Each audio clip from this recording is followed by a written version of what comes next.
حي على الفلاح.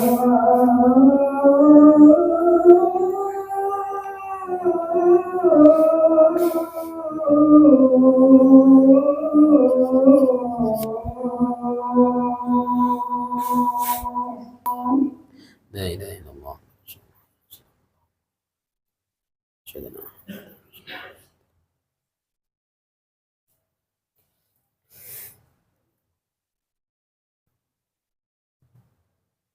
الحمد لله رب العالمين. الحمد لله الذي جعل عيد الفطر بعد صيام رمضان وجعل عيد الأضحى بعد يوم عرفة. أشهد أن لا إله إلا الله وحده لا شريك له وأشهد أن سيدنا محمدا عبده ورسوله.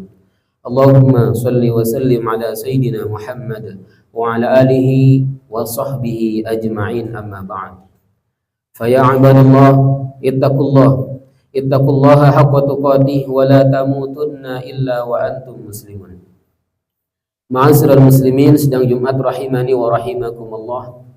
Alhamdulillah, segala puji bagi Allah, Zat yang tidak pernah lalai dan abai daripada memberikan nikmat kepada hamba-hambanya.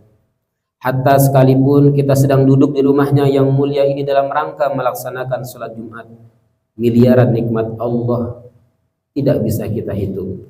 Karena duduk ini pun juga merupakan nikmat dari Allah.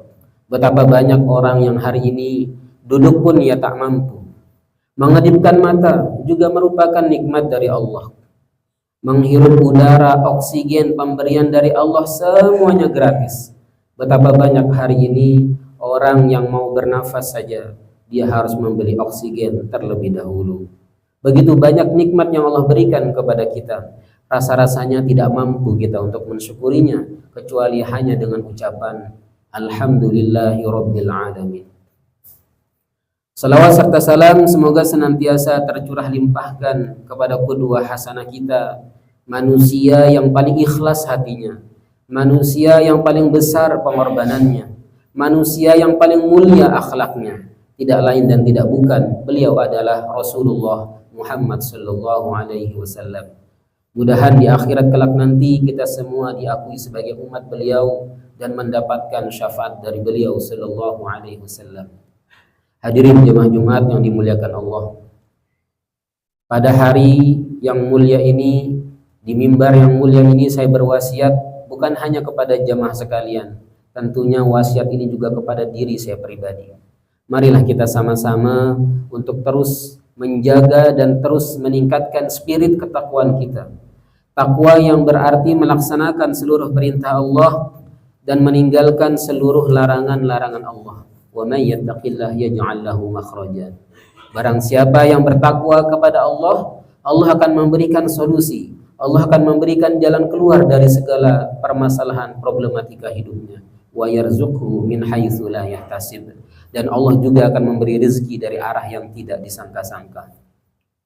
Hadirin jemaah Jumat yang masih merindukan kemuliaan takwa. Kita sering bersungguh-sungguh menjaga agar baju kita tidak kotor, tapi kita jarang bersungguh-sungguh menjaga agar hati kita tidak kotor. Kita sering mati-matian menjaga agar rumah kita selalu bersih, tapi kita jarang mati-matian agar menjaga hati kita selalu bersih. Padahal hati yang tidak bersih, hati yang kotor, hati yang berpenyakit, itu semua merupakan indikasi rusaknya iman seseorang. Itu semua merupakan indikasi rusaknya akhlak seseorang kepada Allah Subhanahu wa ta'ala. Oleh sebab itu hadirin, pada kesempatan khutbah Jumat yang mulia ini, khatib akan menyampaikan sebuah khutbah tentang penyakit hati. Penyakit ini cukup kronis di tengah-tengah masyarakat kita dan dia bisa menyerang siapa saja. Pejabatkah dia, rakyat biasakah dia, orang kayakah dia, orang miskinkah dia, ustadzkah dia, bahkan dokter sekalipun bisa diserang penyakit ini. Penyakit yang cukup kronis ini disebutkan di dalam Al-Quran, yaitu penyakitnya bernama penyakit hasad alias dengki. Wa min syarri hasidin idza hasad. Hadirin jamaah Jumat rahimakumullah. Mohon maaf, khutbah ini bukan bermaksud untuk menilai orang lain. Khutbah ini adalah sebagai bahan evaluasi dan introspeksi bagi diri kita masing-masing, supaya kita ini lebih tenang dan bahagia dalam menjalani hari-hari ke depannya. Hadirin jemaah Jumat yang dimuliakan Allah Subhanahu wa taala. Dengki atau hasad itu menurut Imam Ghazali adalah tidak senang melihat orang lain mendapatkan nikmat dan ingin nikmat itu hilang dari orang tersebut.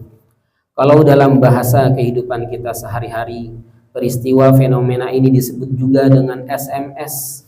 Susah melihat orang lain senang dan senang melihat orang lain susah. Hal ini pun ternyata diperkuat oleh Allah Subhanahu wa taala di dalam surah Al-Imran ayat 120. In tamsaskum hasanatun tasuhum wa in tusibakum sayyi'atun yafrahu biha. Jika kalian mendapatkan kebaikan, mereka akan bersedih hati. Tetapi jika kalian mendapatkan musibah, mereka malah bergembira karenanya. Jadi hadirin, untuk mengetahui seberapa besarkah kedengkian di hati kita, sebenarnya mudah saja. Tinggal kita cek diri kita masing-masing. Seberapa senangkah kita melihat orang lain susah, dan seberapa susahkah ketika kita melihat orang lain mendapatkan kesenangan. Berarti kita sudah dihinggapi penyakit hasad. Ciri orang yang kena penyakit hasad ini, dia memiliki ciri yang sangat spesial. Cirinya sangat khusus sekali. Tutur katanya suka mencemooh, menjatuhkan, merendahkan, bahkan menghina orang lain. Kalau ada orang lain dipuji, dia akan selalu mencari celah supaya pujian itu tidak cocok dengan orang tersebut. Hebat bapak itu, kata orang. Dia akan berkata, biasa saja, tapi kan dia dapat banyak penghargaan. Banyak juga orang lain mendapatkan penghargaan. Terus saja keluar dari mulutnya kata-kata menyangkal supaya pujian itu tidak cocok dengan orang tersebut.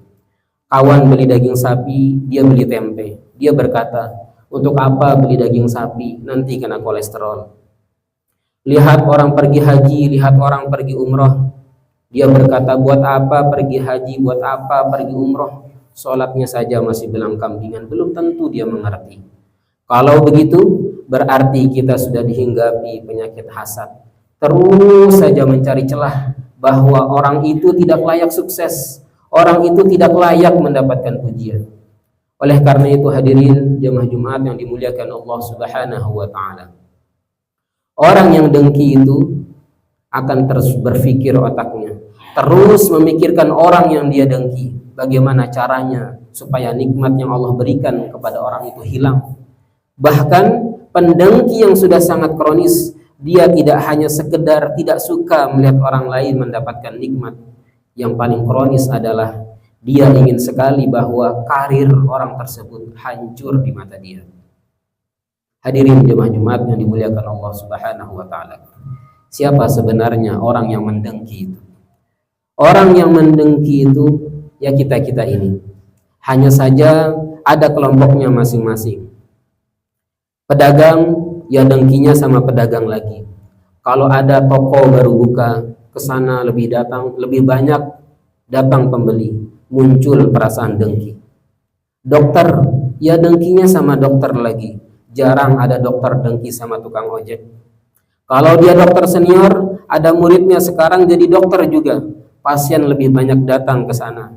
Dia akan berkata, itu bekas murid saya dulu, ilmunya belum seberapa. Sudah dengki itu namanya. Karena tidak rela ada muridnya yang lebih maju daripada dia. Kalau ada penceramah juga sama. Ada penceramah viral, penceramah pendengki, dia tidak mau kalau ada penceramah lain lebih viral daripada dia. Inginnya dia saja viral sampai tua. Hadirin jamaah Jumat yang dimuliakan Allah Subhanahu wa taala. Kalau seperti itu, berarti kita sudah dihinggapi penyakit hasad. Kenapa orang itu bisa terkena penyakit dengki alias hasad? Apa sebabnya? Setidaknya ada 3 sebab kenapa orang itu menjadi pendengki. Yang pertama, karena kita pernah tersakiti. Misalnya ada guru berkata kepada muridnya, kamu ini dasar otak udang, yang ini saja tidak mengerti, dasar anak miskin, langsung luka hatinya karena dihina. Orang kalau sudah luka hatinya, maka akan muncul dalam dirinya membenci, mendendam, dan dia menginginkan kejatuhan orang yang telah menyakitinya. Oleh karena itu hadirin, hati-hatilah kita. Jangan sampai kita sering menyakiti hati orang lain. Semakin sering kita menyakiti hati orang lain, siap-siaplah bahaya akan mengintai kita. Bukan karena mereka jahat, tapi itu adalah akibat dari perbuatan kita sendiri. In ahsantum ahsantum li anfusikum wa in asatum falaha. Kalau engkau berbuat baik, maka kebaikan itu untuk dirimu sendiri. Dan kalaupun engkau berbuat jahat, kejahatan itu akan kembali kepada dirimu sendiri. Yang kedua, kenapa orang itu jadi pendengki? Karena dia ujub, merasa diri lebih hebat daripada orang lain. Tidak mau ada saingan. Pokoknya dia saja yang harus paling atas, paling top. Jika perkaranya demikian, kita berarti sudah dihinggapi penyakit yang namanya penyakit hasad. Yang ketiga, kenapa orang menjadi pendengki alias hasad? Karena memang busuk hati saja. Tidak ada urusan mau orang itu pernah disakiti atau tidak, mau orang itu punya prestasi atau tidak, dengki saja. Dan dengki itu muncul antara kelompoknya masing-masing. Kalau dia seorang petani, ya dengkinya dengan petani lagi. Kalau dia seorang karyawan, maka dengkinya juga sama dengan karyawan lagi. Kalau dia seorang imam masjid, dengkinya juga sama dengan imam masjid lagi. Kalau dia seorang qori, maka dengkinya pun dengan seorang qori juga. Dan seburuk-buruknya pendengki adalah ulama yang mendengki ulama, ustadz yang mendengki ustadz. Itulah seburuk-buruk orang yang mendengki. Kenapa? Karena dia akan menggunakan dalil Al-Quran dan dia akan menggunakan dalil dari hadis Nabi Rasulullah SAW yang mulia untuk memuntahkan ketidaksukaannya kepada ulama yang lain, kepada ustadz yang lain. Na'udzubillah summa na'udzubillah. Kita berlindung kepada Allah dari sifat hasad yang seperti ini. Oleh karena itu hadirin jemaah Jumat yang sama-sama masih merindukan kemuliaan takwa, jangan sampai kita ini hanya mati-matian meningkatkan ibadah, tapi kita juga harus lebih mati-matian lagi untuk mengobati, mengatasi sifat hasad ini.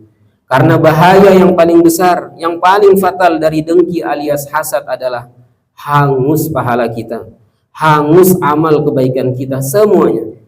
Kata Nabi SAW dalam sebuah hadis yang diriwayatkan oleh Imam Abu Daud, "Iyyakum wal hasada." Takutlah kalian kepada sifat hasad.